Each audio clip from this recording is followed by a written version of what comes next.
안녕하세요. 밤이 깊었네요. 오늘 하루도 고생 많으셨죠? 편안하게 쉬면서 오늘 밤 따뜻한 옛날 이야기를 들어보세요. 바깥에는 하얀 눈이 소미불처럼 쌓이고 이 늙은이의 등잔불만 홀로 깜박입니다. 이런 날이면 꼭 생각나는 이야기가 하나 있지요. 옛날 옛적에 아주 먼 옛날 호랑이가 담배 피우던 시절보다 조금 더 가까운 조선의 어느 외딴 마을에 심하진이라는 아이가 살고 있었습니다. 그의 겨울은 유난히 혹독했습니다. 북방에서 불어오는 칼바람이 성긴 창호지를 매섭게 울렸습니다. 방 안에는 몰락한 양반 가문의 스산한 공기만이 감돌았지요. 아진의 아버지는 연신 마른 기침을 토해냈고 어머니는 퀭한 눈으로 밤낮 없이 배틀에 앉아 있었습니다. 쇠붙이가 긁히는 듯한 배틀 소리와 아버지의 기침 소리는 그 방을 채우는 유일한 소리였습니다. 아진은 방구석에 웅크린 채 다 죽어가는 난초 화분에 조용히 손을 대고 있었습니다. 아이의 왼쪽 관자놀이에서 뺨까지 붉고 검은 얼룩이 마치 타담한 꽃잎처럼 어지럽게 퍼져 있었지요. 마을 사람들은 그것을 흉이라 불렀고 조상의 업보가 내린 저주의 증표라며 뒤에서 수군댔습니다. 아지는 그 시선들 속에서 말하는 법을 잊은 아이처럼 조용히 아주 조용히 지냈습니다.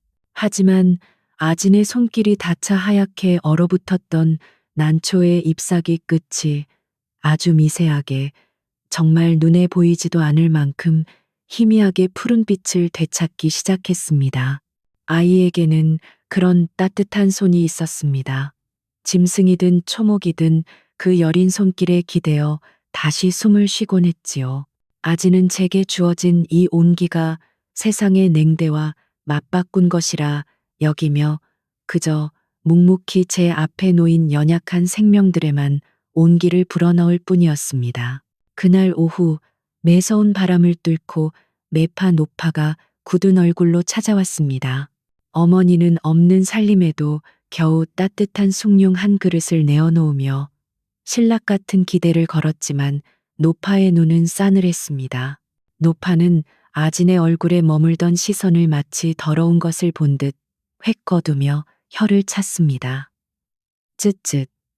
이보시오 부인, 이 아이의 귀신 같은 얼굴을 보아하니 80 먹은 호라비의 후처로 들어가거나 아니면 대가 없는 몸종으로 가는 수밖에 없겠소. 그 말은 얼음 송곳이 되어 어머니의 가슴에 밝혔습니다. 어머니는 애써 감추려던 눈물방울을 끝내 해진 옷고름으로 훔쳤습니다. 아버지는 에잇하고 소리를 지르며 방바닥을 내리쳤지만 그것은 매파에 대한 노여움이 아니었습니다. 딸아이의 기구한 운명에 대한 한탄이자 아무것도 할 수 없는 가장의 무력한 분노였지요. 아지는 그저 고개를 숙였습니다. 아무도 보지 못하는 치마 아래로 두 손이 하얗게 질릴 때까지 꽉 움켜쥐어져 있었습니다. 모욕은 익숙했지만 가슴을 애는 듯한 아픔은 매번 새로웠습니다. 며칠 뒤 가문을 짓누르는 절망보다 더 무겁고 차가운 손님이 찾아왔습니다. 조정의 실세로 불리는 좌의정 최승상 대감댁의 하인이었습니다. 그는 마치 자신이 대감이라도 된 듯 오만하게 턱을 치켜들고 최 대감의 은혜로운 제안을 전했습니다.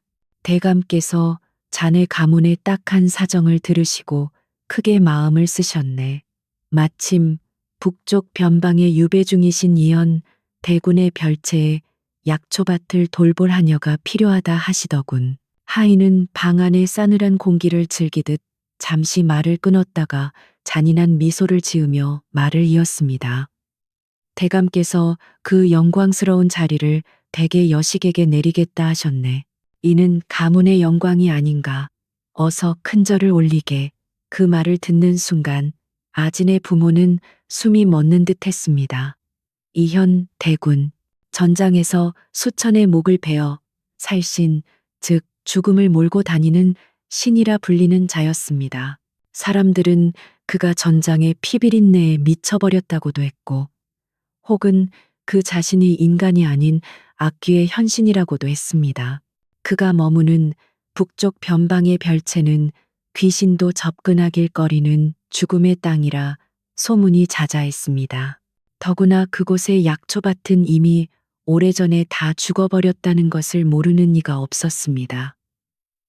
이것은 은혜가 아니었습니다. 명예를 목숨처럼 여기던 양반 가문에 대한 씻을 수 없는 모욕이자 아진을 산채로 죽음의 구덩이로 밀어넣는 교묘한 추방령이었습니다. 최승상이 오래전부터 아진의 집안이 소유한 이 작은 땅, 특히 희귀한 약초가 자라는 뒷산을 노리고 있었다는 것은 공공연한 비밀이었습니다.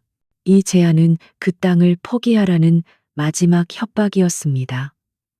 하인은 비열한 웃음을 흘리며 덧붙였습니다.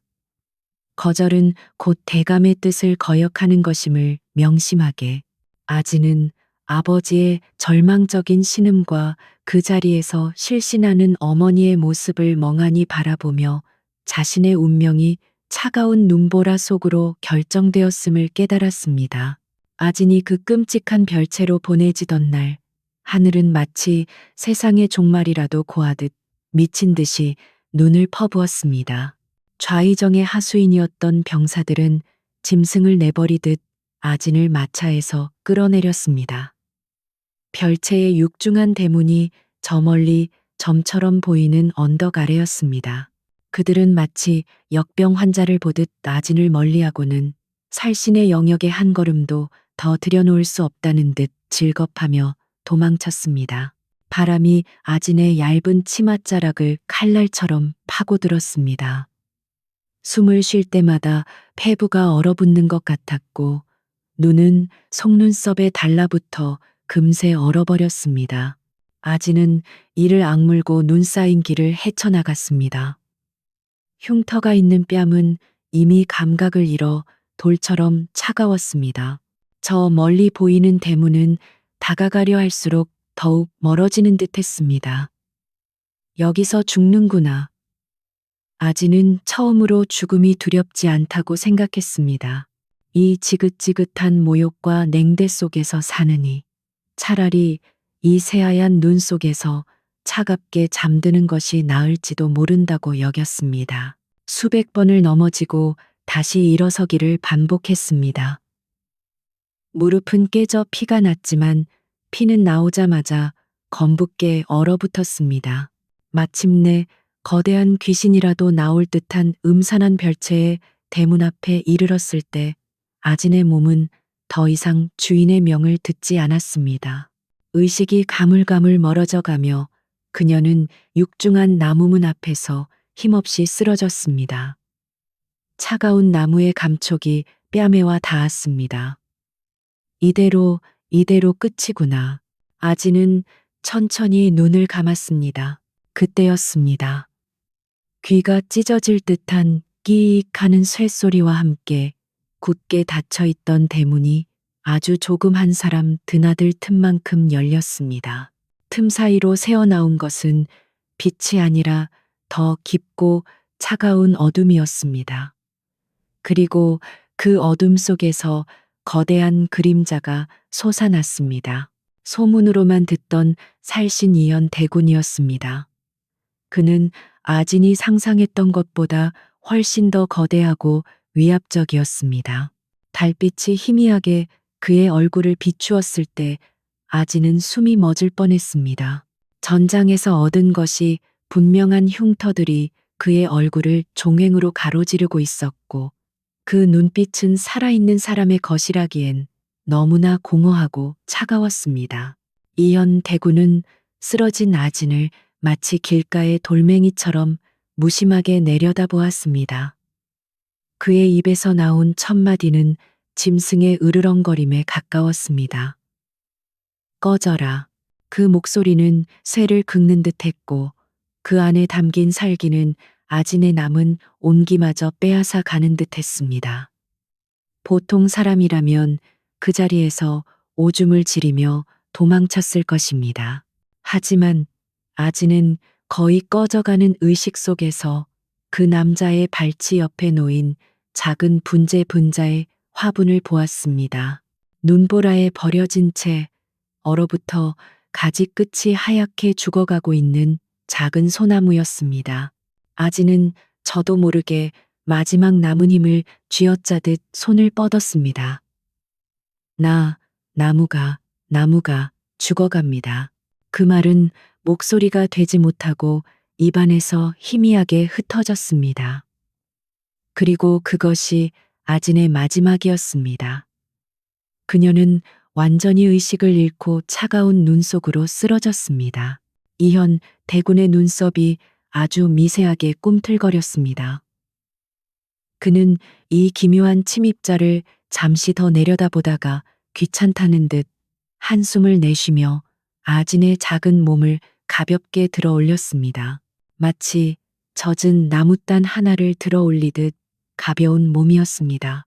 아진이 다시 눈을 떴을 때 코끝을 간지럽힌 것은 지독한 한기가 아니라 은은한 땔감 타는 냄새와 구수한 된장 냄새였습니다.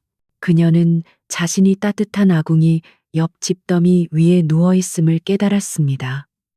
조심스럽게 몸을 일으키자 낡았지만 먼지 하나 없이 정갈한 부엌의 모습이 눈에 들어왔습니다. 밖에서는 쿵쿵하고 둔탁하게 울리는 소리가 규칙적으로 들려왔습니다. 창호지 틈으로 내다본 마당에는 이현 대군이 상반신을 탈의한 채 도끼로 장작을 패고 있었습니다. 그의 등은 온통 흉터로 뒤덮여 있었지만 그 흉터를 감싸고 있는 근육들은 마치 산처럼 단단해 보였습니다. 그가 도끼를 내리칠 때마다 그 동작에는 절제된 분노와 함께 지독한 고독감이 묻어났습니다. 아지는 이 거대하고 삭막한 별채에 저 무서운 사내와 자신 단둘뿐임을 깨달았습니다. 그는 아진이 깨어난 것을 알았지만 돌아보지도 말을 걸지도 않았습니다. 마치 아진이 그곳에 존재하지 않는 사람인 것처럼 무시했습니다. 하지만 그는 아진을 내쫓지도 않았습니다. 아진은 그것을 허락이라 받아들였습니다. 그녀는 굳어진 몸을 움직여 조용히 부엌을 정리하기 시작했습니다. 물을 길어다 가마솥을 채우고 먼지 쌓인 그릇들을 닦았습니다. 그리고 얼마 남지 않은 쌀을 씻어 밥을 안쳤습니다. 그녀는 자신이 할 수 있는 유일한 일, 즉 살리는 일을 하기로 마음먹었습니다. 비록 그것이 밥 짓는 일이나 청소 같은 사소한 일일지라도 말입니다. 그날 저녁 아지는 뜨거운 밥과 소박한 된장국 그리고 말린 나물을 무쳐 작은 상을 차렸습니다. 이현 대군은 말없이 방으로 들어와 밥상 앞에 앉았습니다. 그는 여전히 아진을 쳐다보지 않았습니다. 그저 묵묵히 그리고 아주 천천히 밥을 먹기 시작했습니다. 몇 년 만에 처음으로 사람이 지은 따뜻한 음식을 먹는 사람처럼 그의 젓가락질은 조금 서툴렀습니다. 아지는 방 한쪽 구석에 조용히 꿇어앉아 그가 식사를 마칠 때까지 기다렸습니다. 그들 사이에는 어떤 대화도 오가지 않았습니다. 오직 장작이 타들어가는 소리와 숟가락이 그릇에 부딪히는 소리뿐이었습니다. 그렇게 그들의 기묘한 동거가 시작되었습니다. 아지는 말없이 집안을 돌보고 음식을 만들었습니다. 이현 대군은 여전히 말이 없었고 대부분의 시간을 서재에 틀어박혀 병서를 읽거나 혹은 마당에서 검을 휘두르며 시간을 보냈습니다. 그는 아진에게 어떤 지시도 하지 않았고 어떤 관심도 보이지 않았습니다. 하지만 아진은 알 수 있었습니다. 자신이 정성껏 차린 밥상이 매일 깨끗하게 비워진다는 것, 그리고 자신이 아궁이에 불을 지필 때마다 그가 서재 창문가에서 잠시 멈춰 선다는 것을 말입니다. 그리고 아진은 자신의 진짜 일을 시작했습니다. 바로 황무지처럼 변해버린 별채 뒤뜰에 약초밭이었습니다. 땅은 돌처럼 꽁꽁 얼어붙어 있었고 남아있던 약초들은 모두 까맣게 타 죽은 듯 보였습니다. 아지는 포기하지 않았습니다. 그녀는 매일 새벽 자신의 입김마저 얼어붙는 추위 속에서 약초밭으로 향했습니다. 그녀는 얼어붙은 땅 위에 손을 짚었습니다. 그녀의 따뜻한 손이었습니다. 아지는 얼어붙은 흙을 조금씩 파내고 죽은 듯 보이는 뿌리들을 하나하나 정성스럽게 어루만졌습니다.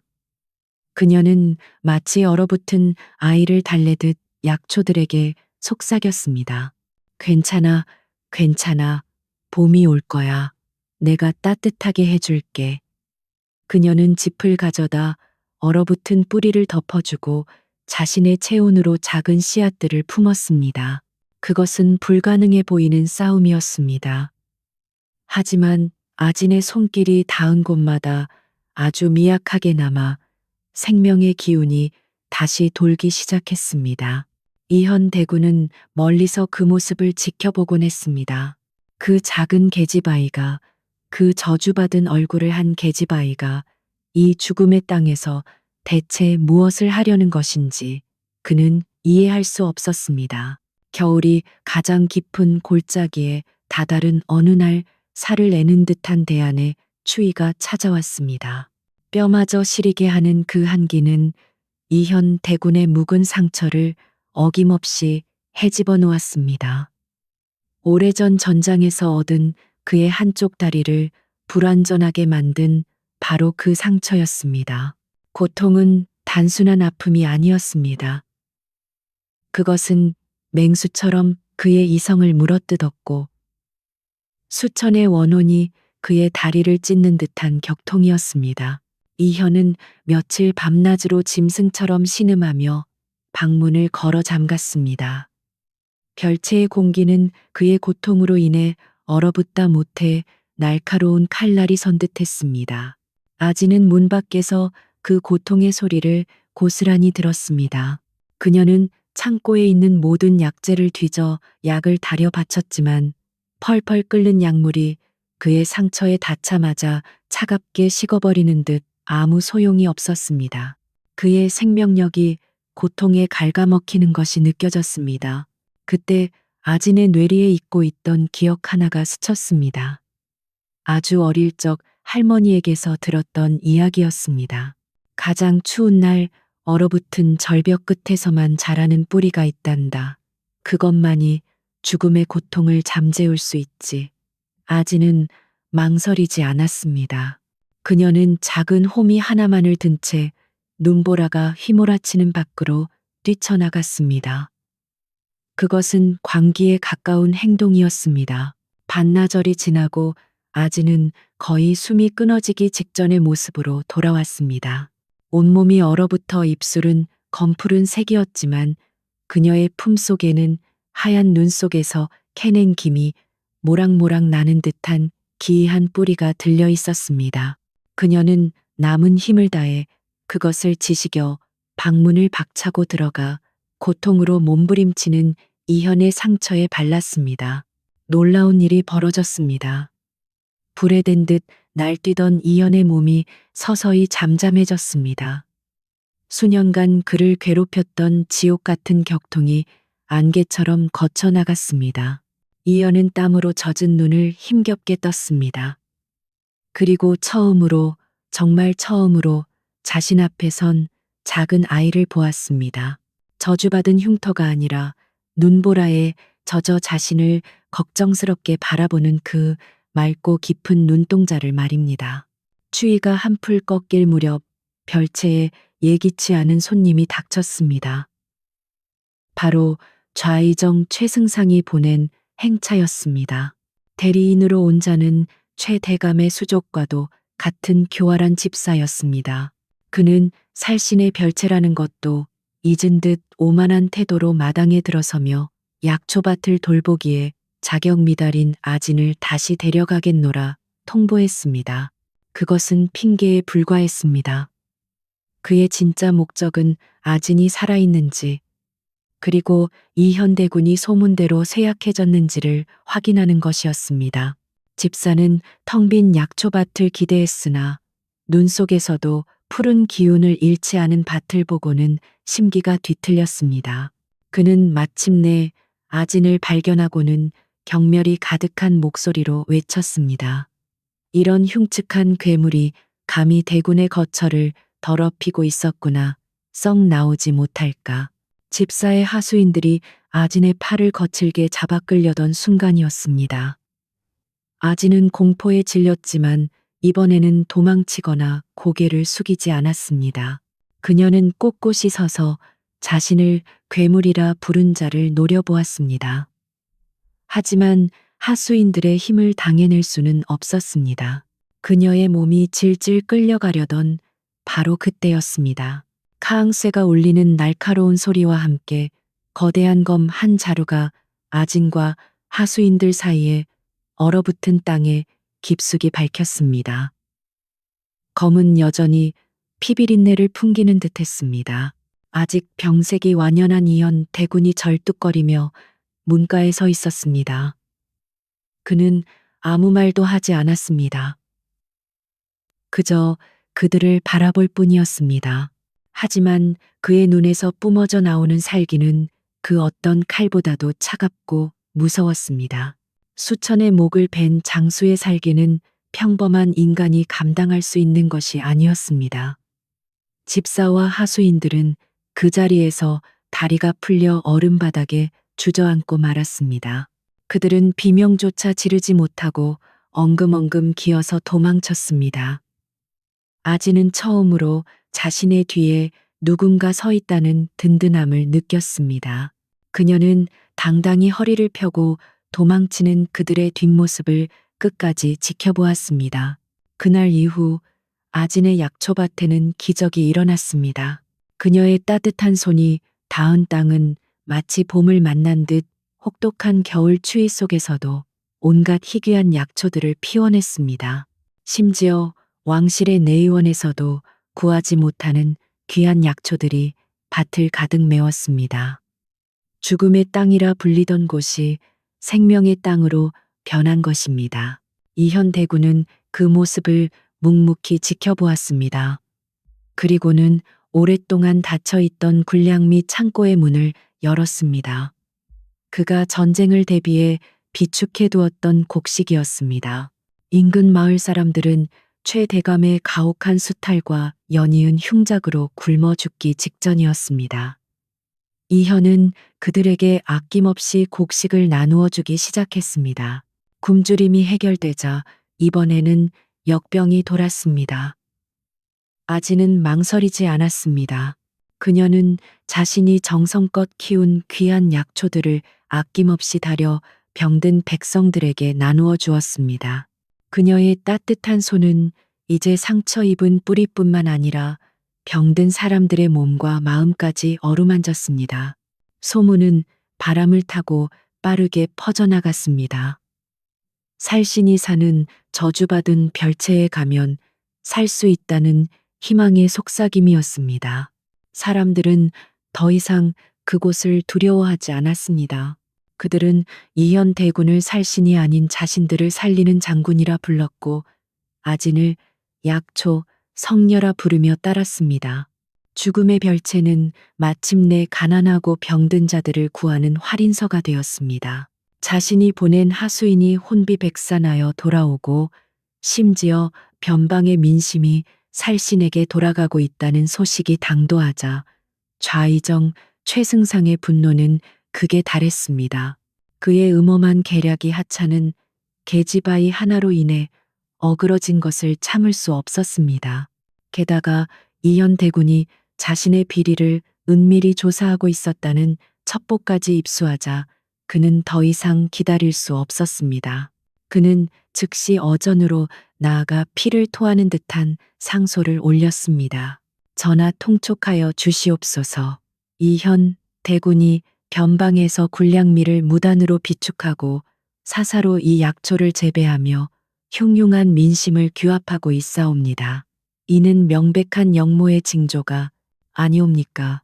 당장 금군을 보내어 그 싹을 자르지 않으시면 종묘사직이 위험에 빠질 것이옵니다. 조정은 발칵 뒤집혔습니다. 왕의 친동생이자 나라를 구한 전쟁 영웅을 역모로 고발한 것입니다. 왕은 곤회에 빠졌습니다. 왕은 결국 결단을 내렸습니다. 진상 조사를 명분으로 가장 정예한 어영청의 금군을 변방으로 급파했습니다. 흉흉한 소문과 함께 쇠창과 칼로 무장한 군대가 죽음의 별채로 향한다는 소식은 인근 마을을 공포로 몰아넣었습니다. 그러나 사람들은 도망치지 않았습니다. 오히려 그들은 자신들의 목숨을 구해준 두 사람을 지키기 위해 손에 농기구와 횃불을 들고 하나둘씩 별채 앞으로 모여들기 시작했습니다. 금군이 별채 앞에 당도했을 때 그들이 마주한 것은 반란군이 아니었습니다. 그들은 수천에 달하는 백성들이 별채의 문을 온몸으로 막아선 채 죽기를 각오하고 서 있는 모습을 보았습니다. 백성들은 금군을 향해 목이 터져라 외쳤습니다. 대군나리와 약초 성녀님은 우리의 생명의 은인이시다.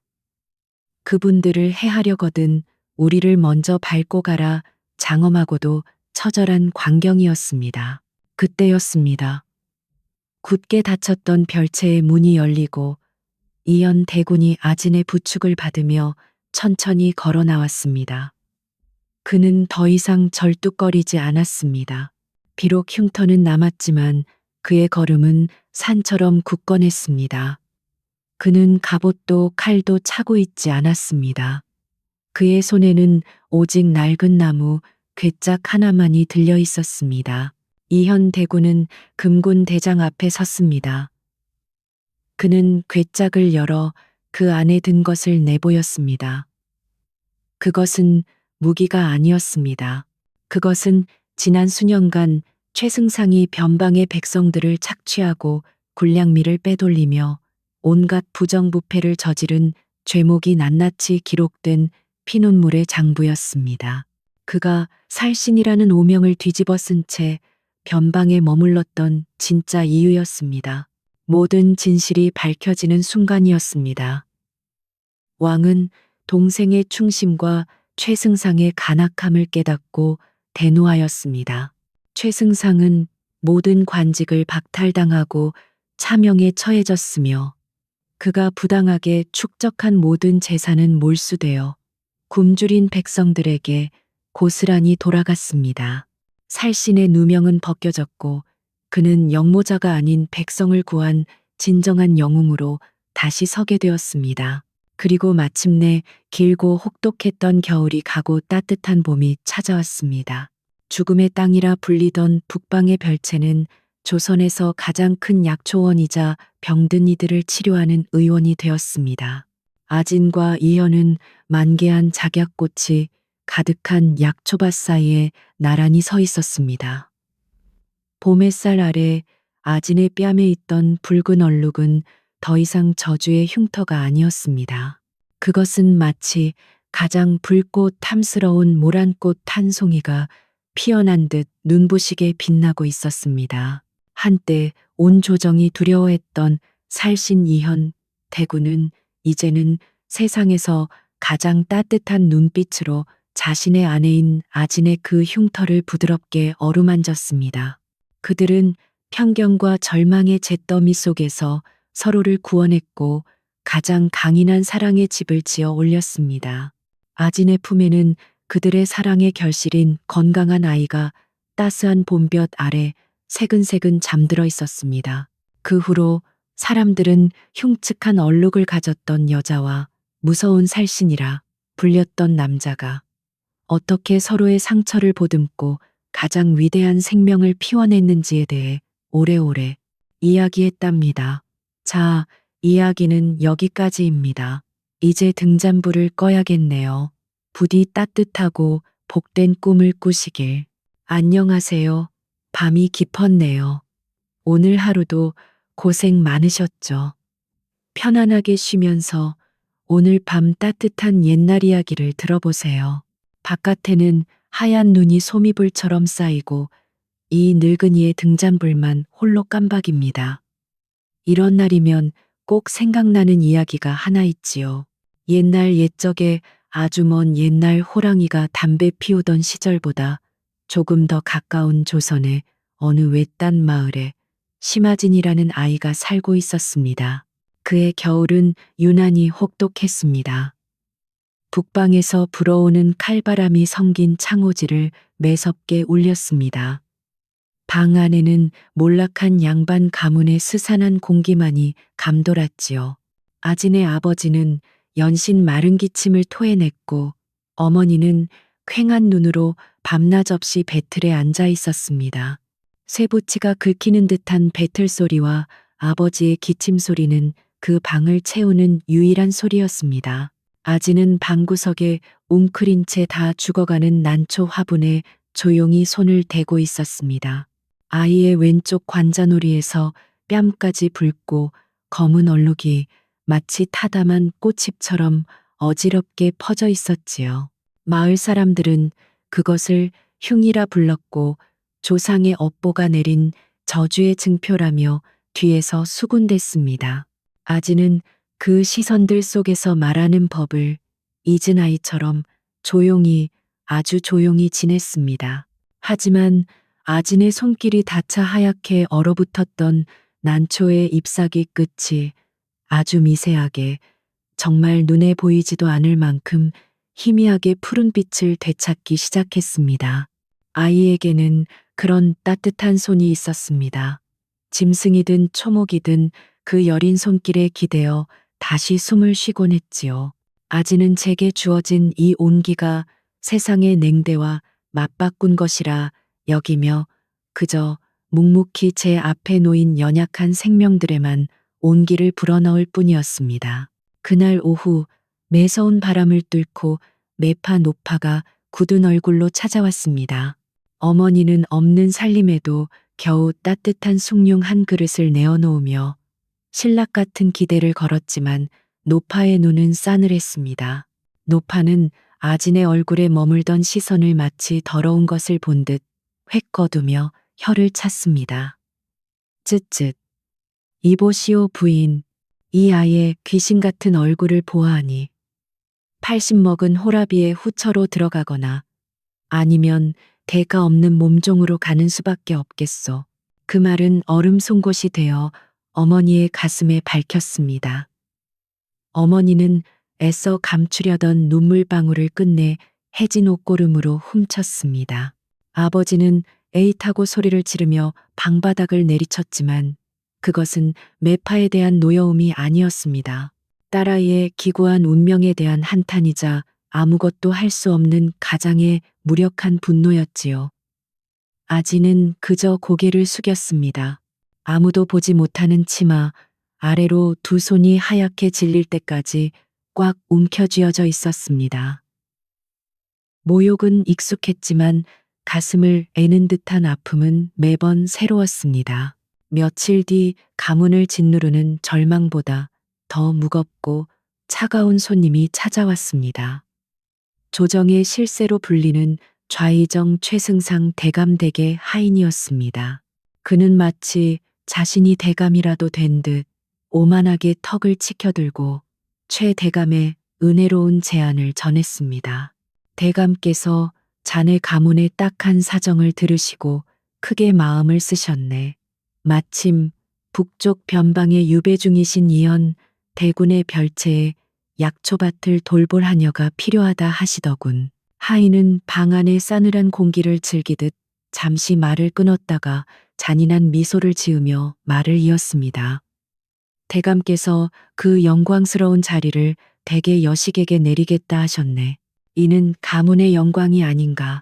어서 큰 절을 올리게.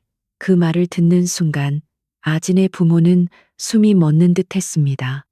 이현 대군, 전장에서 수천의 목을 베어 살신, 즉 죽음을 몰고 다니는 신이라 불리는 자였습니다.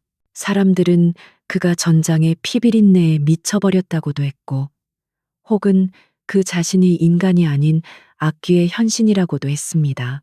그가 머무는 북쪽 변방의 별채는 귀신도 접근하길 꺼리는 죽음의 땅이라 소문이 자자했습니다.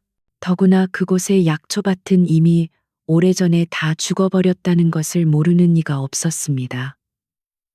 이것은 은혜가 아니었습니다. 명예를 목숨처럼 여기던 양반 가문에 대한 씻을 수 없는 모욕이자 아진을 산 채로 죽음의 구덩이로 밀어넣는 교묘한 추방령이었습니다. 최승상이 오래전부터 아진의 집안이 소유한 이 작은 땅, 특히 희귀한 약초가 자라는 뒷산을 노리고 있었다는 것은 공공연한 비밀이었습니다. 이 제안은 그 땅을 포기하라는 마지막 협박이었습니다. 하인은 비열한 웃음을 흘리며 덧붙였습니다. 거절은 곧 대감의 뜻을 거역하는 것임을 명심하게. 아진은 아버지의 절망적인 신음과 그 자리에서 실신하는 어머니의 모습을 멍하니 바라보며 자신의 운명이 차가운 눈보라 속으로 결정되었음을 깨달았습니다. 아진이 그 끔찍한 별채로 보내지던 날, 하늘은 마치 세상의 종말이라도 고하듯 미친 듯이 눈을 퍼부었습니다. 좌의정의 하수인이었던 병사들은 짐승을 내버리듯 아진을 마차에서 끌어내렸습니다. 별채의 육중한 대문이 저 멀리 점처럼 보이는 언덕 아래였습니다. 그들은 마치 역병 환자를 보듯 아진을 멀리하고는 살신의 영역에 한 걸음도 더 들여놓을 수 없다는 듯 질겁하며 도망쳤습니다. 바람이 아진의 얇은 치맛자락을 칼날처럼 파고들었습니다. 숨을 쉴 때마다 폐부가 얼어붙는 것 같았고 눈은 속눈썹에 달라붙어 금세 얼어버렸습니다. 아진은 이를 악물고 눈 쌓인 길을 헤쳐나갔습니다. 흉터가 있는 뺨은 이미 감각을 잃어 돌처럼 차가웠습니다. 저 멀리 보이는 대문은 다가가려 할수록 더욱 멀어지는 듯 했습니다. 여기서 죽는구나. 아진은 처음으로 죽음이 두렵지 않다고 생각했습니다.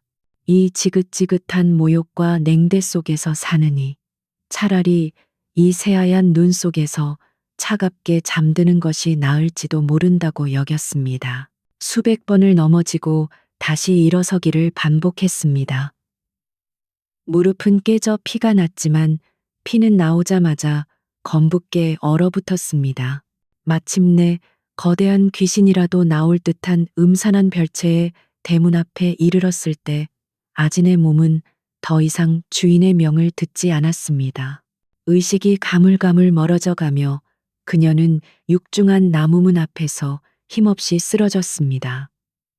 차가운 나무의 감촉이 뺨에와 닿았습니다.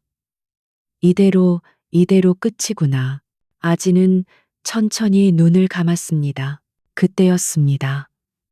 귀가 찢어질 듯한 끼익 하는 쇳소리와 함께 굳게 닫혀있던 대문이 아주 조금 한 사람 드나들 틈만큼 열렸습니다. 틈 사이로 새어나온 것은 빛이 아니라 더 깊고 차가운 어둠이었습니다. 그리고 그 어둠 속에서 거대한 그림자가 솟아났습니다.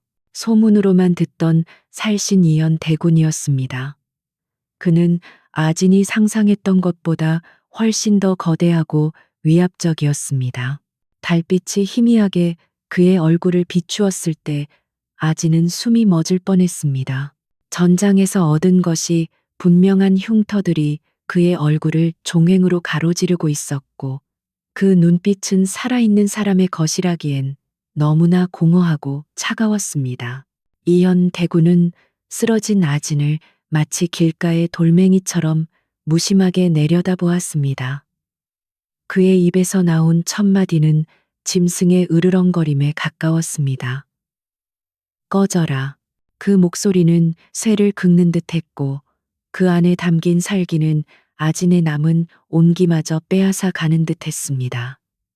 보통 사람이라면 그 자리에서 오줌을 지리며 도망쳤을 것입니다. 하지만 아진은 거의 꺼져가는 의식 속에서 그 남자의 발치 옆에 놓인 작은 분자의 화분을 보았습니다.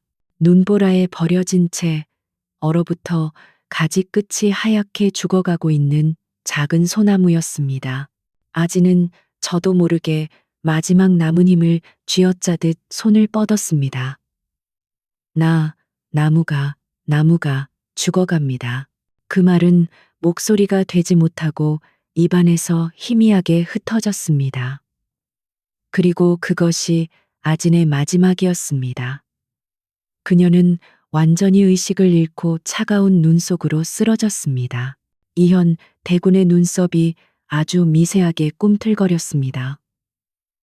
그는 이 기묘한 침입자를 잠시 더 내려다보다가 귀찮다는 듯 한숨을 내쉬며 아진의 작은 몸을 가볍게 들어 올렸습니다. 마치 젖은 나무단 하나를 들어 올리듯 가벼운 몸이었습니다. 아진이 다시 눈을 떴을 때 코끝을 간지럽힌 것은 지독한 한기가 아니라 은은한 땔감 타는 냄새와 구수한 된장 냄새였습니다. 그녀는 자신이 따뜻한 아궁이 옆 집더미 위에 누워 있음을 깨달았습니다. 조심스럽게 몸을 일으키자 낡았지만 먼지 하나 없이 정갈한 부엌의 모습이 눈에 들어왔습니다. 밖에서는 쿵쿵하고 둔탁하게 울리는 소리가 규칙적으로 들려왔습니다. 창호지 틈으로 내다본 마당에는 이현 대군이 상반신을 탈의한 채 도끼로 장작을 패고 있었습니다. 그의 등은 온통 흉터로 뒤덮여 있었지만 그 흉터를 감싸고 있는 근육들은 마치 산처럼 단단해 보였습니다. 그가 도끼를 내리칠 때마다 그 동작에는 절제된 분노와 함께 지독한 고독감이 묻어났습니다. 아지는 이 거대하고 삭막한 별채에 저 무서운 사내와 자신 단둘뿐임을 깨달았습니다. 그는 아진이 깨어난 것을 알았지만 돌아보지도 말을 걸지도 않았습니다. 마치 아진이 그곳에 존재하지 않는 사람인 것처럼 무시했습니다. 하지만 그는 아진을 내쫓지도 않았습니다. 아진은 그것을 허락이라 받아들였습니다. 그녀는 굳어진 몸을 움직여 조용히 부엌을 정리하기 시작했습니다. 물을 길어다 가마솥을 채우고 먼지 쌓인 그릇들을 닦았습니다. 그리고 얼마 남지 않은 쌀을 씻어 밥을 안쳤습니다. 그녀는 자신이 할 수 있는 유일한 일, 즉 살리는 일을 하기로 마음먹었습니다. 비록 그것이 밥 짓는 일이나 청소 같은 사소한 일일지라도 말입니다. 그날 저녁 아지는 뜨거운 밥과 소박한 된장국 그리고 말린 나물을 무쳐 작은 상을 차렸습니다. 이현 대군은 말없이 방으로 들어와 밥상 앞에 앉았습니다. 그는 여전히 아진을 쳐다보지 않았습니다. 그저 묵묵히 그리고 아주 천천히 밥을 먹기 시작했습니다.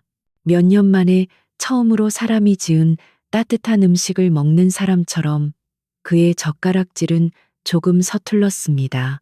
아지는 방 한쪽 구석에 조용히 꿇어앉아 그가 식사를 마칠 때까지 기다렸습니다.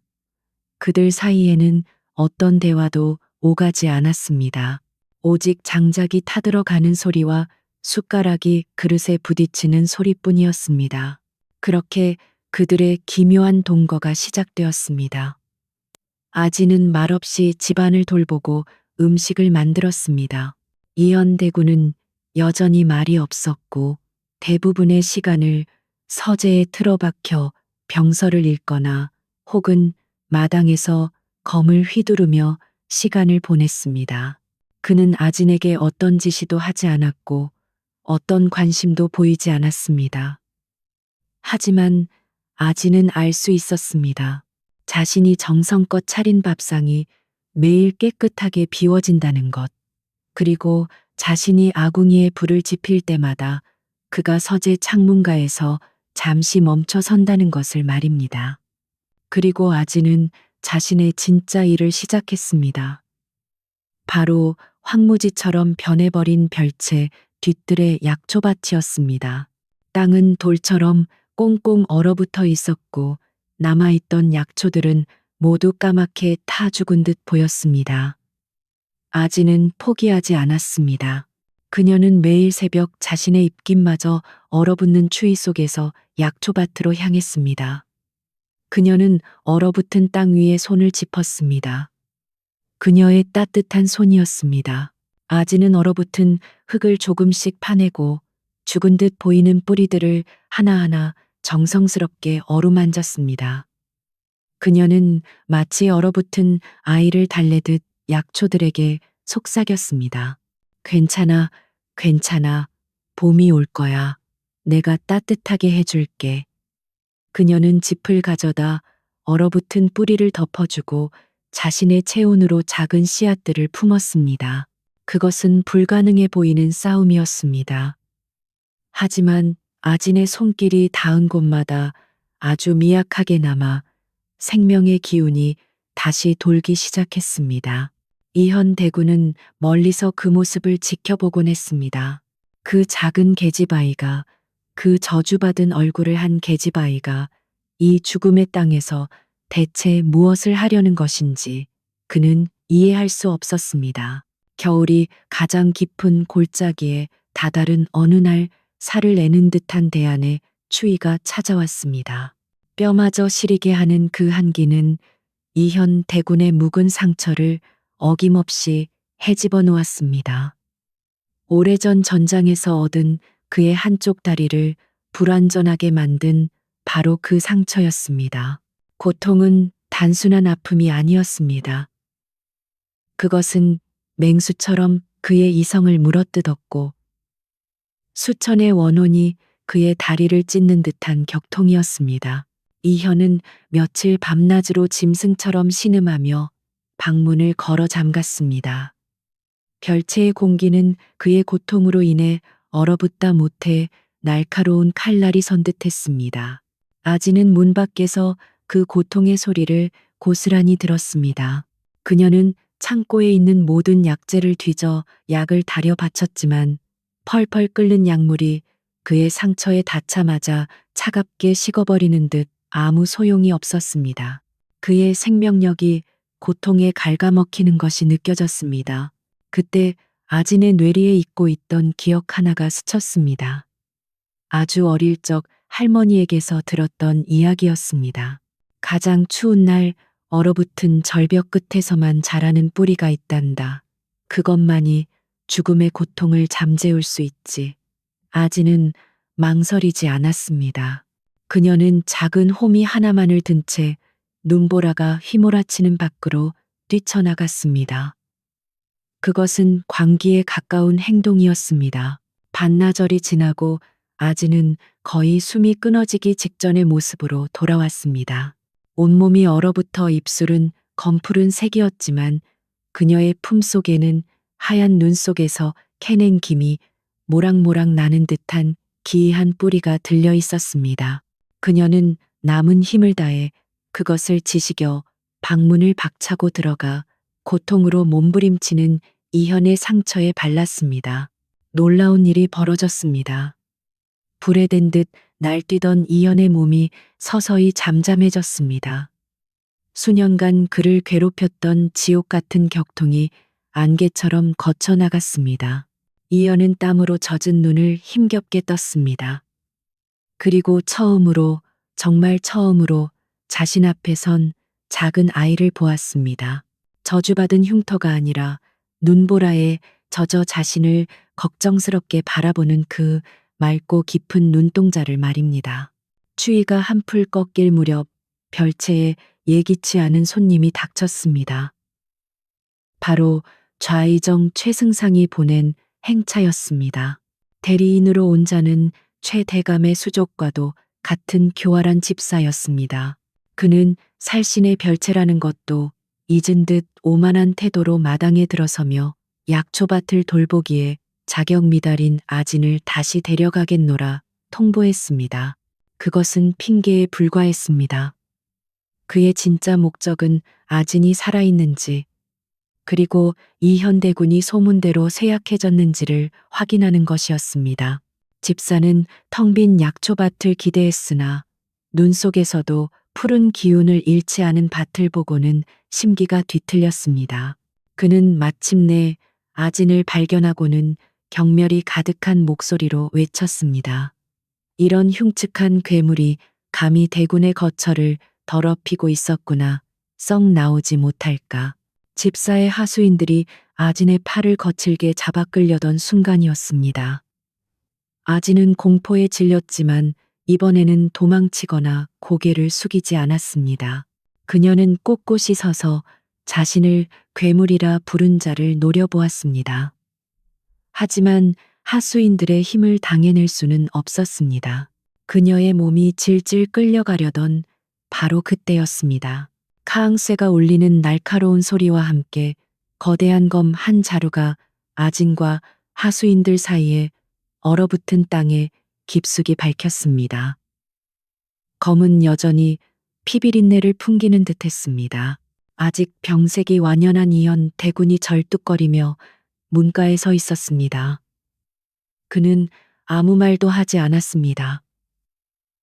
그저 그들을 바라볼 뿐이었습니다.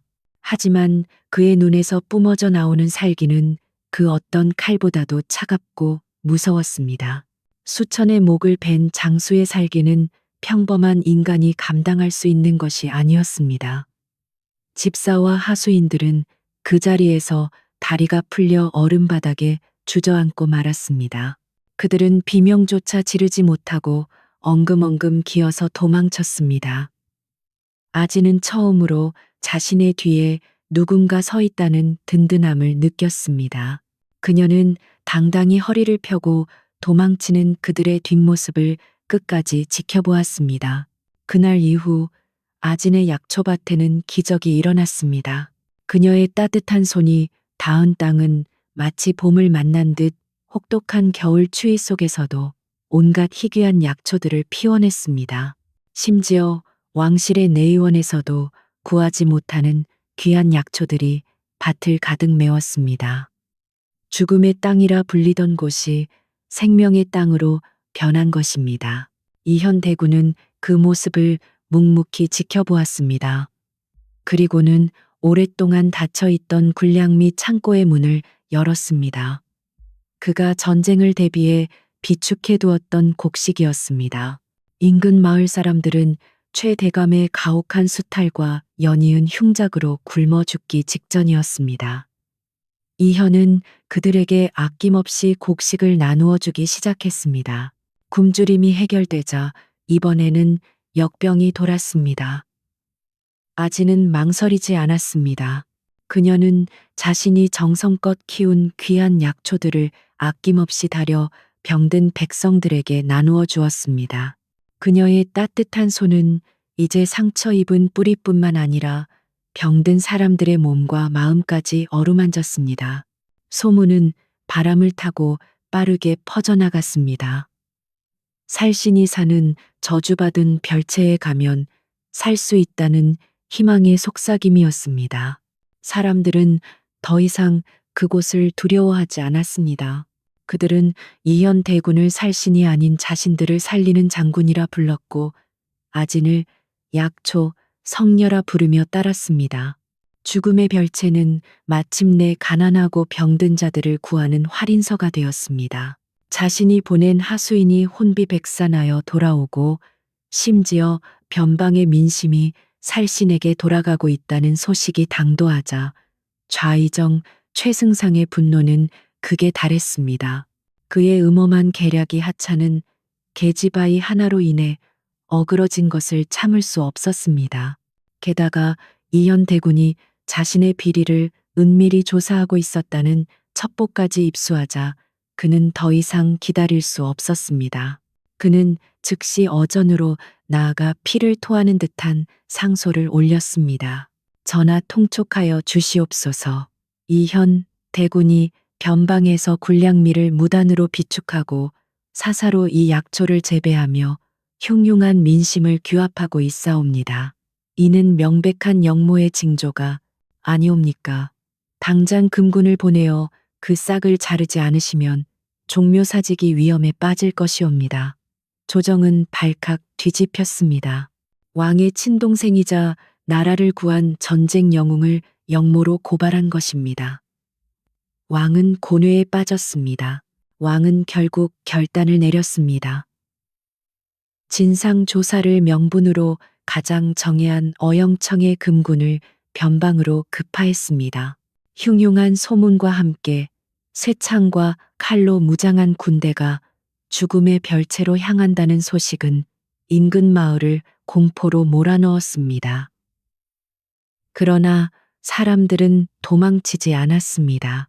오히려 그들은 자신들의 목숨을 구해준 두 사람을 지키기 위해 손에 농기구와 횃불을 들고 하나둘씩 별채 앞으로 모여들기 시작했습니다.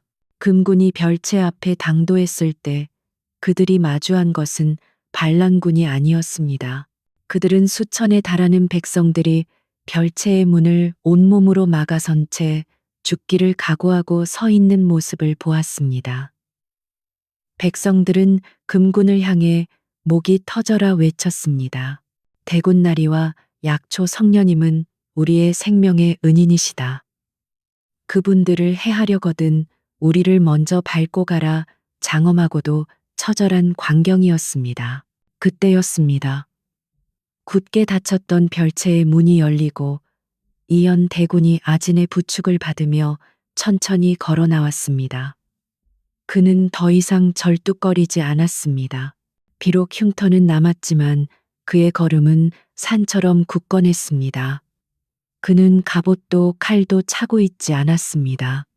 그의 손에는 오직 낡은 나무 괴짝 하나만이 들려 있었습니다. 이현 대군은 금군 대장 앞에 섰습니다. 그는 괴짝을 열어 그 안에 든 것을 내보였습니다. 그것은 무기가 아니었습니다. 그것은 지난 수년간 최승상이 변방의 백성들을 착취하고 군량미를 빼돌리며 온갖 부정부패를 저지른 죄목이 낱낱이 기록된 피눈물의 장부였습니다. 그가 살신이라는 오명을 뒤집어 쓴 채 변방에 머물렀던 진짜 이유였습니다. 모든 진실이 밝혀지는 순간이었습니다. 왕은 동생의 충심과 최승상의 간악함을 깨닫고 대노하였습니다. 최승상은 모든 관직을 박탈당하고 차명에 처해졌으며 그가 부당하게 축적한 모든 재산은 몰수되어 굶주린 백성들에게 고스란히 돌아갔습니다. 살신의 누명은 벗겨졌고 그는 영모자가 아닌 백성을 구한 진정한 영웅으로 다시 서게 되었습니다. 그리고 마침내 길고 혹독했던 겨울이 가고 따뜻한 봄이 찾아왔습니다. 죽음의 땅이라 불리던 북방의 별채는 조선에서 가장 큰 약초원이자 병든 이들을 치료하는 의원이 되었습니다. 아진과 이현은 만개한 작약꽃이 가득한 약초밭 사이에 나란히 서 있었습니다. 봄 햇살 아래 아진의 뺨에 있던 붉은 얼룩은 더 이상 저주의 흉터가 아니었습니다. 그것은 마치 가장 붉고 탐스러운 모란꽃 한 송이가 피어난 듯 눈부시게 빛나고 있었습니다. 한때 온 조정이 두려워했던 살신 이현 대군은 이제는 세상에서 가장 따뜻한 눈빛으로 자신의 아내인 아진의 그 흉터를 부드럽게 어루만졌습니다. 그들은 편견과 절망의 잿더미 속에서 서로를 구원했고 가장 강인한 사랑의 집을 지어 올렸습니다. 아진의 품에는 그들의 사랑의 결실인 건강한 아이가 따스한 봄볕 아래 새근새근 잠들어 있었습니다. 그 후로 사람들은 흉측한 얼룩을 가졌던 여자와 무서운 살신이라 불렸던 남자가 어떻게 서로의 상처를 보듬고 가장 위대한 생명을 피워냈는지에 대해 오래오래 이야기했답니다. 자, 이야기는 여기까지입니다. 이제 등잔불을 꺼야겠네요. 부디 따뜻하고 복된 꿈을 꾸시길. 안녕하세요. 밤이 깊었네요. 오늘 하루도 고생 많으셨죠.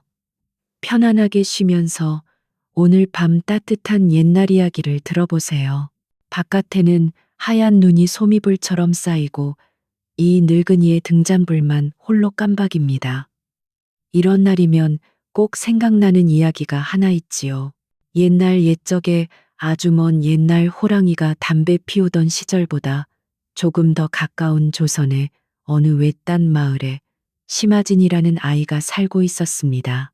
그의 겨울은 유난히 혹독했습니다. 북방에서 불어오는 칼바람이 성긴 창호지를 매섭게 울렸습니다. 방 안에는 몰락한 양반 가문의 스산한 공기만이 감돌았지요. 아진의 아버지는 연신 마른 기침을 토해냈고 어머니는 퀭한 눈으로 밤낮 없이 배틀에 앉아 있었습니다. 쇠붙이가 긁히는 듯한 배틀 소리와 아버지의 기침 소리는 그 방을 채우는 유일한 소리였습니다. 아진은 방구석에 웅크린 채 다 죽어가는 난초 화분에 조용히 손을 대고 있었습니다. 아이의 왼쪽 관자놀이에서 뺨까지 붉고 검은 얼룩이 마치 타담한 꽃잎처럼 어지럽게 퍼져 있었지요. 마을 사람들은 그것을 흉이라 불렀고 조상의 업보가 내린 저주의 증표라며 뒤에서 수군댔습니다. 아지는 그 시선들 속에서 말하는 법을 잊은 아이처럼 조용히 아주 조용히 지냈습니다. 하지만 아진의 손길이 닿자 하얗게 얼어붙었던 난초의 잎사귀 끝이 아주 미세하게 정말 눈에 보이지도 않을 만큼 희미하게 푸른 빛을 되찾기 시작했습니다. 아이에게는 그런 따뜻한 손이 있었습니다. 짐승이든 초목이든 그 여린 손길에 기대어 다시 숨을 쉬곤 했지요. 아지는 제게 주어진 이 온기가 세상의 냉대와 맞바꾼 것이라 여기며 그저 묵묵히 제 앞에 놓인 연약한 생명들에만 온기를 불어넣을 뿐이었습니다. 그날 오후 매서운 바람을 뚫고 매파 노파가 굳은 얼굴로 찾아왔습니다. 어머니는 없는 살림에도 겨우 따뜻한 숭늉 한 그릇을 내어놓으며 신락 같은 기대를 걸었지만 노파의 눈은 싸늘했습니다. 노파는 아진의 얼굴에 머물던 시선을 마치 더러운 것을 본 듯 획 거두며 혀를 찼습니다. 쯧쯧. 이보시오 부인. 이 아이의 귀신 같은 얼굴을 보아하니 80 먹은 호라비의 후처로 들어가거나 아니면 대가 없는 몸종으로 가는 수밖에 없겠소. 그 말은 얼음 송곳이 되어 어머니의 가슴에 밝혔습니다. 어머니는 애써 감추려던 눈물방울을 끝내 해진 옷고름으로 훔쳤습니다. 아버지는 에잇하고 소리를 지르며 방바닥을 내리쳤지만 그것은 매파에 대한 노여움이 아니었습니다. 딸아이의 기구한 운명에 대한 한탄이자 아무것도 할 수 없는 가장의 무력한 분노였지요. 아지는 그저 고개를 숙였습니다. 아무도 보지 못하는 치마 아래로 두 손이 하얗게 질릴 때까지 꽉 움켜쥐어져 있었습니다. 모욕은 익숙했지만 가슴을 애는 듯한 아픔은 매번 새로웠습니다. 며칠 뒤 가문을 짓누르는 절망보다 더 무겁고 차가운 손님이 찾아왔습니다. 조정의 실세로 불리는 좌의정 최승상 대감댁의 하인이었습니다. 그는 마치 자신이 대감이라도 된 듯 오만하게 턱을 치켜들고 최 대감의 은혜로운 제안을 전했습니다. 대감께서 자네 가문의 딱한 사정을 들으시고 크게 마음을 쓰셨네. 마침 북쪽 변방에 유배 중이신 이연 대군의 별채에 약초밭을 돌볼 하녀가 필요하다 하시더군. 하인은 방 안의 싸늘한 공기를 즐기듯 잠시 말을 끊었다가 잔인한 미소를 지으며 말을 이었습니다. 대감께서 그 영광스러운 자리를 대개 여식에게 내리겠다 하셨네. 이는 가문의 영광이 아닌가. 어서 큰절을 올리게. 그 말을 듣는 순간 아진의 부모는 숨이 멎는 듯 했습니다. 이현 대군. 전장에서 수천의 목을 베어 살신, 즉 죽음을 몰고 다니는 신이라 불리는 자였습니다. 사람들은 그가 전장의 피비린내에 미쳐버렸다고도 했고, 혹은 그 자신이 인간이 아닌 악귀의 현신이라고도 했습니다. 그가 머무는 북쪽 변방의 별채는 귀신도 접근하길 거리는 죽음의 땅이라 소문이 자자했습니다. 더구나 그곳의 약초밭은 이미 오래전에 다 죽어버렸다는 것을 모르는 이가 없었습니다. 이것은 은혜가 아니었습니다. 명예를 목숨처럼 여기던 양반 가문에 대한 씻을 수 없는 모욕이자 아진을 산채로 죽음의 구덩이로 밀어넣는 교묘한 추방령이었습니다. 최승상이 오래전부터 아진의 집안이 소유한 이 작은 땅, 특히 희귀한 약초가 자라는 뒷산을 노리고 있었다는 것은 공공연한 비밀이었습니다. 이 제안은 그 땅을 포기하라는 마지막 협박이었습니다. 하인은 비열한 웃음을 흘리며 덧붙였습니다. 거절은 곧 대감의 뜻을 거역하는 것임을 명심하게. 아지는 아버지의 절망적인 신음과 그 자리에서 실신하는 어머니의 모습을 멍하니 바라보며 자신의 운명이 차가운 눈보라 속으로 결정되었음을 깨달았습니다. 아진이 그 끔찍한 별채로 보내지던 날, 하늘은 마치 세상의 종말이라도 고하듯 미친 듯이 눈을 퍼부었습니다. 좌의정의 하수인이었던 병사들은 짐승을 내버리듯 아진을 마차에서 끌어내렸습니다. 별채의 육중한 대문이 저 멀리 점처럼 보이는 언덕 아래였습니다. 그들은 마치 역병 환자를 보듯 아진을 멀리하고는 살신의 영역에 한 걸음도 더 들여놓을 수 없다는 듯 질겁하며 도망쳤습니다. 바람이 아진의 얇은 치맛자락을 칼날처럼 파고들었습니다. 숨을 쉴 때마다 폐부가 얼어붙는 것 같았고 눈은 속눈썹에 달라붙어 금세 얼어버렸습니다. 아지는 이를 악물고 눈 쌓인 길을 헤쳐나갔습니다. 흉터가 있는 뺨은 이미 감각을 잃어 돌처럼 차가웠습니다. 저 멀리 보이는 대문은 다가가려 할수록 더욱 멀어지는 듯 했습니다. 여기서 죽는구나. 아지는 처음으로 죽음이 두렵지 않다고 생각했습니다. 이 지긋지긋한 모욕과 냉대 속에서 사느니 차라리 이 새하얀 눈 속에서 차갑게 잠드는 것이 나을지도 모른다고 여겼습니다. 수백 번을 넘어지고 다시 일어서기를 반복했습니다. 무릎은 깨져 피가 났지만 피는 나오자마자 검붓게 얼어붙었습니다. 마침내 거대한 귀신이라도 나올 듯한 음산한 별채의 대문 앞에 이르렀을 때 아진의 몸은 더 이상 주인의 명을 듣지 않았습니다. 의식이 가물가물 멀어져 가며 그녀는 육중한 나무문 앞에서 힘없이 쓰러졌습니다.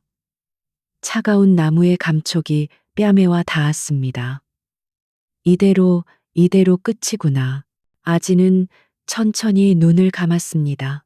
그때였습니다. 귀가 찢어질 듯한 끼익 하는 쇳소리와 함께 굳게 닫혀있던 대문이 아주 조금 한 사람 드나들 틈만큼 열렸습니다. 틈 사이로 새어나온 것은 빛이 아니라 더 깊고 차가운 어둠이었습니다. 그리고 그 어둠 속에서 거대한 그림자가 솟아났습니다. 소문으로만 듣던 살신이연 대군이었습니다. 그는 아진이 상상했던 것보다 훨씬 더 거대하고 위압적이었습니다. 달빛이 희미하게 그의 얼굴을 비추었을 때 아진은 숨이 멎을 뻔했습니다. 전장에서 얻은 것이 분명한 흉터들이 그의 얼굴을 종횡으로 가로지르고 있었고 그 눈빛은 살아있는 사람의 것이라기엔 너무나 공허하고 차가웠습니다. 이현 대군은 쓰러진 아진을 마치 길가의 돌멩이처럼 무심하게 내려다보았습니다. 그의 입에서 나온 첫 마디는 짐승의 으르렁거림에 가까웠습니다. 꺼져라. 그 목소리는 쇠를 긁는 듯했고 그 안에 담긴 살기는 아진의 남은 온기마저 빼앗아 가는 듯했습니다. 보통 사람이라면 그 자리에서 오줌을 지리며 도망쳤을 것입니다. 하지만 아진은 거의 꺼져가는 의식 속에서 그 남자의 발치 옆에 놓인 작은 분자의 화분을 보았습니다. 눈보라에 버려진 채 얼어붙어 가지 끝이 하얗게 죽어가고 있는 작은 소나무였습니다. 아진은 저도 모르게 마지막 남은 힘을 쥐어짜듯 손을 뻗었습니다. 나무가 죽어갑니다. 그 말은 목소리가 되지 못하고 입안에서 희미하게 흩어졌습니다. 그리고 그것이 아진의 마지막이었습니다. 그녀는 완전히 의식을 잃고 차가운 눈 속으로 쓰러졌습니다. 이현 대군의 눈썹이 아주 미세하게 꿈틀거렸습니다. 그는 이 기묘한 침입자를 잠시 더 내려다보다가 귀찮다는 듯 한숨을 내쉬며 아진의 작은 몸을 가볍게 들어 올렸습니다. 마치 젖은 나무단 하나를 들어 올리듯 가벼운 몸이었습니다. 아진이 다시 눈을 떴을 때 코끝을 간지럽힌 것은 지독한 한기가 아니라 은은한 땔감 타는 냄새와 구수한 된장 냄새였습니다. 그녀는 자신이 따뜻한 아궁이 옆 집더미 위에 누워 있음을 깨달았습니다. 조심스럽게 몸을 일으키자 낡았지만 먼지 하나 없이 정갈한 부엌의 모습이 눈에 들어왔습니다. 밖에서는 쿵쿵하고 둔탁하게 울리는 소리가 규칙적으로 들려왔습니다. 창호지 틈으로 내다본 마당에는 이현 대군이 상반신을 탈의한 채 도끼로 장작을 패고 있었습니다. 그의 등은 온통 흉터로 뒤덮여 있었지만 그 흉터를 감싸고 있는 근육들은 마치 산처럼 단단해 보였습니다. 그가 도끼를 내리칠 때마다 그 동작에는 절제된 분노와 함께 지독한 고독감이 묻어났습니다. 아지는 이 거대하고 삭막한 별채에 저 무서운 사내와 자신 단둘뿐임을 깨달았습니다. 그는 아진이 깨어난 것을 알았지만 돌아보지도 말을 걸지도 않았습니다. 마치 아진이 그곳에 존재하지 않는 사람인 것처럼 무시했습니다. 하지만 그는 아진을 내쫓지도 않았습니다. 아진은 그것을 허락이라 받아들였습니다. 그녀는 굳어진 몸을 움직여 조용히 부엌을 정리하기 시작했습니다. 물을 길어다 가마솥을 채우고 먼지 쌓인 그릇들을 닦았습니다. 그리고 얼마 남지 않은 쌀을 씻어 밥을 안쳤습니다. 그녀는 자신이 할 수 있는 유일한 일, 즉 살리는 일을 하기로 마음먹었습니다. 비록 그것이 밥 짓는 일이나 청소 같은 사소한 일일지라도 말입니다. 그날 저녁 아지는 뜨거운 밥과 소박한 된장국 그리고 말린 나물을 무쳐 작은 상을 차렸습니다. 이현 대군은 말없이 방으로 들어와 밥상 앞에 앉았습니다. 그는 여전히 아진을 쳐다보지 않았습니다. 그저 묵묵히 그리고 아주 천천히 밥을 먹기 시작했습니다. 몇 년 만에 처음으로 사람이 지은 따뜻한 음식을 먹는 사람처럼 그의 젓가락질은 조금 서툴렀습니다. 아지는 방 한쪽 구석에 조용히 꿇어앉아 그가 식사를 마칠 때까지 기다렸습니다. 그들 사이에는 어떤 대화도 오가지 않았습니다. 오직 장작이 타들어가는 소리와 숟가락이 그릇에 부딪히는 소리뿐이었습니다. 그렇게 그들의 기묘한 동거가 시작되었습니다. 아지는 말없이 집안을 돌보고 음식을 만들었습니다. 이현 대군은 여전히 말이 없었고 대부분의 시간을 서재에 틀어박혀 병서를 읽거나 혹은 마당에서 검을 휘두르며 시간을 보냈습니다. 그는 아진에게 어떤 지시도 하지 않았고 어떤 관심도 보이지 않았습니다. 하지만 아진은 알 수 있었습니다. 자신이 정성껏 차린 밥상이 매일 깨끗하게 비워진다는 것, 그리고 자신이 아궁이에 불을 지필 때마다 그가 서재 창문가에서 잠시 멈춰 선다는 것을 말입니다. 그리고 아진은 자신의 진짜 일을 시작했습니다. 바로 황무지처럼 변해버린 별채 뒤뜰의 약초밭이었습니다. 땅은 돌처럼 꽁꽁 얼어붙어 있었고 남아있던 약초들은 모두 까맣게 타 죽은 듯 보였습니다. 아지는 포기하지 않았습니다. 그녀는 매일 새벽 자신의 입김마저 얼어붙는 추위 속에서 약초밭으로 향했습니다. 그녀는 얼어붙은 땅 위에 손을 짚었습니다. 그녀의 따뜻한 손이었습니다.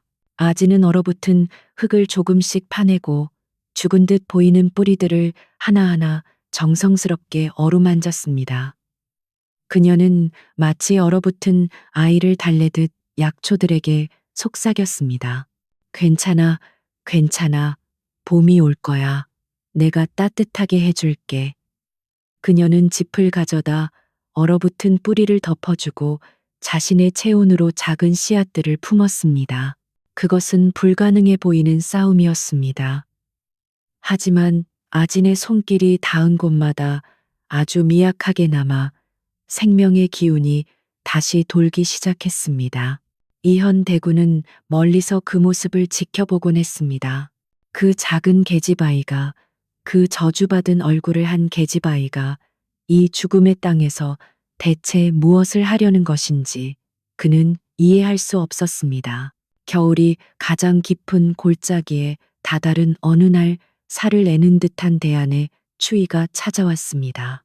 뼈마저 시리게 하는 그 한기는 이현 대군의 묵은 상처를 어김없이 헤집어 놓았습니다. 오래전 전장에서 얻은 그의 한쪽 다리를 불완전하게 만든 바로 그 상처였습니다. 고통은 단순한 아픔이 아니었습니다. 그것은 맹수처럼 그의 이성을 물어뜯었고 수천의 원혼이 그의 다리를 찢는 듯한 격통이었습니다. 이현은 며칠 밤낮으로 짐승처럼 신음하며 방문을 걸어 잠갔습니다. 별채의 공기는 그의 고통으로 인해 얼어붙다 못해 날카로운 칼날이 선듯했습니다. 아지는 문 밖에서 그 고통의 소리를 고스란히 들었습니다. 그녀는 창고에 있는 모든 약재를 뒤져 약을 다려 바쳤지만 펄펄 끓는 약물이 그의 상처에 닿자마자 차갑게 식어버리는 듯 아무 소용이 없었습니다. 그의 생명력이 고통에 갉아먹히는 것이 느껴졌습니다. 그때 아진의 뇌리에 잊고 있던 기억 하나가 스쳤습니다. 아주 어릴 적 할머니에게서 들었던 이야기였습니다. 가장 추운 날 얼어붙은 절벽 끝에서만 자라는 뿌리가 있단다. 그것만이 죽음의 고통을 잠재울 수 있지. 아지는 망설이지 않았습니다. 그녀는 작은 호미 하나만을 든 채 눈보라가 휘몰아치는 밖으로 뛰쳐나갔습니다. 그것은 광기에 가까운 행동이었습니다. 반나절이 지나고 아지는 거의 숨이 끊어지기 직전의 모습으로 돌아왔습니다. 온몸이 얼어붙어 입술은 검푸른 색이었지만 그녀의 품속에는 하얀 눈 속에서 캐낸 김이 모락모락 나는 듯한 기이한 뿌리가 들려 있었습니다. 그녀는 남은 힘을 다해 그것을 지식여 방문을 박차고 들어가 고통으로 몸부림치는 이현의 상처에 발랐습니다. 놀라운 일이 벌어졌습니다. 불에 댄 듯 날뛰던 이현의 몸이 서서히 잠잠해졌습니다. 수년간 그를 괴롭혔던 지옥 같은 격통이 안개처럼 거쳐나갔습니다. 이현은 땀으로 젖은 눈을 힘겹게 떴습니다. 그리고 처음으로, 정말 처음으로 자신 앞에 선 작은 아이를 보았습니다. 저주받은 흉터가 아니라 눈보라에 젖어 자신을 걱정스럽게 바라보는 그 맑고 깊은 눈동자를 말입니다. 추위가 한풀 꺾일 무렵 별채에 예기치 않은 손님이 닥쳤습니다. 바로 좌의정 최승상이 보낸 행차였습니다. 대리인으로 온 자는 최 대감의 수족과도 같은 교활한 집사였습니다. 그는 살신의 별채라는 것도 잊은 듯 오만한 태도로 마당에 들어서며 약초밭을 돌보기에 자격 미달인 아진을 다시 데려가겠노라 통보했습니다. 그것은 핑계에 불과했습니다. 그의 진짜 목적은 아진이 살아있는지, 그리고 이현대군이 소문대로 쇠약해졌는지를 확인하는 것이었습니다. 집사는 텅 빈 약초밭을 기대했으나 눈 속에서도 푸른 기운을 잃지 않은 밭을 보고는 심기가 뒤틀렸습니다. 그는 마침내 아진을 발견하고는 경멸이 가득한 목소리로 외쳤습니다. 이런 흉측한 괴물이 감히 대군의 거처를 더럽히고 있었구나. 썩 나오지 못할까. 집사의 하수인들이 아진의 팔을 거칠게 잡아 끌려던 순간이었습니다. 아지는 공포에 질렸지만 이번에는 도망치거나 고개를 숙이지 않았습니다. 그녀는 꼿꼿이 서서 자신을 괴물이라 부른 자를 노려보았습니다. 하지만 하수인들의 힘을 당해낼 수는 없었습니다. 그녀의 몸이 질질 끌려가려던 바로 그때였습니다. 카앙쇠가 울리는 날카로운 소리와 함께 거대한 검 한 자루가 아진과 하수인들 사이에 얼어붙은 땅에 깊숙이 박혔습니다. 검은 여전히 피비린내를 풍기는 듯했습니다. 아직 병색이 완연한 이현 대군이 절뚝거리며 문가에 서 있었습니다. 그는 아무 말도 하지 않았습니다. 그저 그들을 바라볼 뿐이었습니다. 하지만 그의 눈에서 뿜어져 나오는 살기는 그 어떤 칼보다도 차갑고 무서웠습니다. 수천의 목을 벤 장수의 살기는 평범한 인간이 감당할 수 있는 것이 아니었습니다. 집사와 하수인들은 그 자리에서 다리가 풀려 얼음바닥에 주저앉고 말았습니다. 그들은 비명조차 지르지 못하고 엉금엉금 기어서 도망쳤습니다. 아지는 처음으로 자신의 뒤에 누군가 서 있다는 든든함을 느꼈습니다. 그녀는 당당히 허리를 펴고 도망치는 그들의 뒷모습을 끝까지 지켜보았습니다. 그날 이후 아진의 약초밭에는 기적이 일어났습니다. 그녀의 따뜻한 손이 닿은 땅은 마치 봄을 만난 듯 혹독한 겨울 추위 속에서도 온갖 희귀한 약초들을 피워냈습니다. 심지어 왕실의 내의원에서도 구하지 못하는 귀한 약초들이 밭을 가득 메웠습니다. 죽음의 땅이라 불리던 곳이 생명의 땅으로 변한 것입니다. 이현 대군은 그 모습을 묵묵히 지켜보았습니다.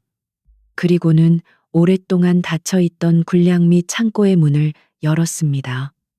그가 전쟁을 대비해 비축해 두었던 곡식이었습니다. 인근 마을 사람들은 최대감의 가혹한 수탈과 연이은 흉작으로 굶어 죽기 직전이었습니다. 이현은 그들에게 아낌없이 곡식을 나누어 주기 시작했습니다. 굶주림이 해결되자 이번에는 역병이 돌았습니다. 아지는 망설이지 않았습니다. 그녀는 자신이 정성껏 키운 귀한 약초들을 아낌없이 다려 병든 백성들에게 나누어 주었습니다. 그녀의 따뜻한 손은 이제 상처 입은 뿌리뿐만 아니라 병든 사람들의 몸과 마음까지 어루만졌습니다. 소문은 바람을 타고 빠르게 퍼져나갔습니다. 살신이 사는 저주받은 별채에 가면 살 수 있다는 희망의 속삭임이었습니다. 사람들은 더 이상 그곳을 두려워하지 않았습니다. 그들은 이현 대군을 살신이 아닌 자신들을 살리는 장군이라 불렀고 아진을 약초, 성녀라 부르며 따랐습니다. 죽음의 별채는 마침내 가난하고 병든 자들을 구하는 활인서가 되었습니다. 자신이 보낸 하수인이 혼비백산하여 돌아오고 심지어 변방의 민심이 살신에게 돌아가고 있다는 소식이 당도하자 좌의정 최승상의 분노는 극에 달했습니다. 그의 음험한 계략이 하찮은 계집아이 하나로 인해 어그러진 것을 참을 수 없었습니다. 게다가 이현 대군이 자신의 비리를 은밀히 조사하고 있었다는 첩보까지 입수하자 그는 더 이상 기다릴 수 없었습니다. 그는 즉시 어전으로 나아가 피를 토하는 듯한 상소를 올렸습니다.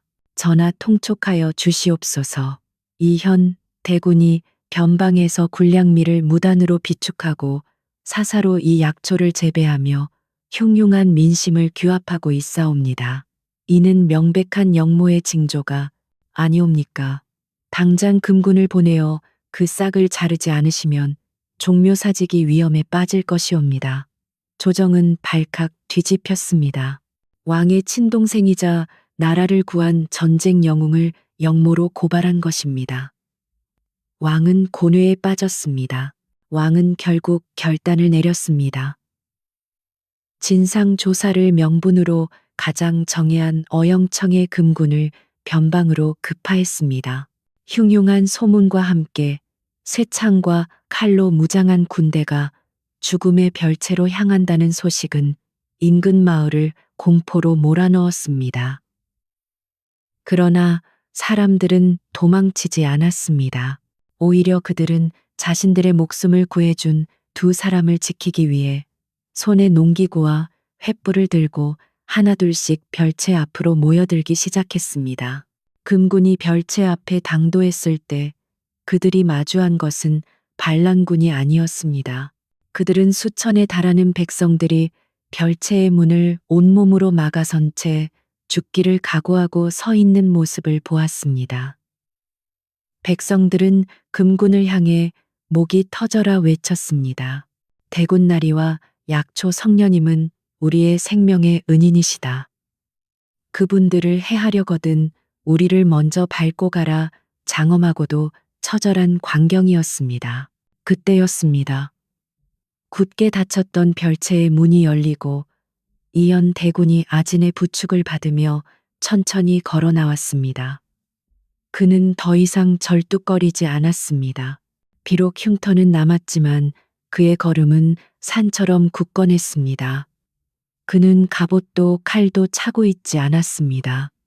그의 손에는 오직 낡은 나무 괴짝 하나만이 들려 있었습니다. 이현 대군은 금군 대장 앞에 섰습니다.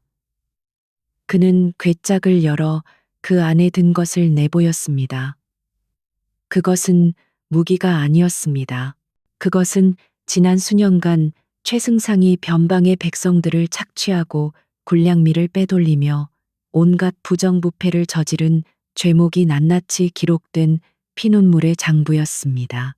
그가 살신이라는 오명을 뒤집어 쓴 채 변방에 머물렀던 진짜 이유였습니다. 모든 진실이 밝혀지는 순간이었습니다. 왕은 동생의 충심과 최승상의 간악함을 깨닫고 대노하였습니다. 최승상은 모든 관직을 박탈당하고 차명에 처해졌으며 그가 부당하게 축적한 모든 재산은 몰수되어 굶주린 백성들에게 고스란히 돌아갔습니다. 살신의 누명은 벗겨졌고 그는 영모자가 아닌 백성을 구한 진정한 영웅으로 다시 서게 되었습니다. 그리고 마침내 길고 혹독했던 겨울이 가고 따뜻한 봄이 찾아왔습니다. 죽음의 땅이라 불리던 북방의 별채는 조선에서 가장 큰 약초원이자 병든 이들을 치료하는 의원이 되었습니다. 아진과 이현은 만개한 작약꽃이 가득한 약초밭 사이에 나란히 서 있었습니다. 봄햇살 아래 아진의 뺨에 있던 붉은 얼룩은 더 이상 저주의 흉터가 아니었습니다. 그것은 마치 가장 붉고 탐스러운 모란꽃 한 송이가 피어난 듯 눈부시게 빛나고 있었습니다. 한때 온 조정이 두려워했던 살신 이현 대군은 이제는 세상에서 가장 따뜻한 눈빛으로 자신의 아내인 아진의 그 흉터를 부드럽게 어루만졌습니다. 그들은 편견과 절망의 잿더미 속에서 서로를 구원했고 가장 강인한 사랑의 집을 지어 올렸습니다. 아진의 품에는 그들의 사랑의 결실인 건강한 아이가 따스한 봄볕 아래 새근새근 잠들어 있었습니다. 그 후로 사람들은 흉측한 얼룩을 가졌던 여자와 무서운 살신이라 불렸던 남자가 어떻게 서로의 상처를 보듬고 가장 위대한 생명을 피워냈는지에 대해 오래오래 이야기했답니다. 자, 이야기는 여기까지입니다. 이제 등잔불을 꺼야겠네요. 부디 따뜻하고 복된 꿈을 꾸시길.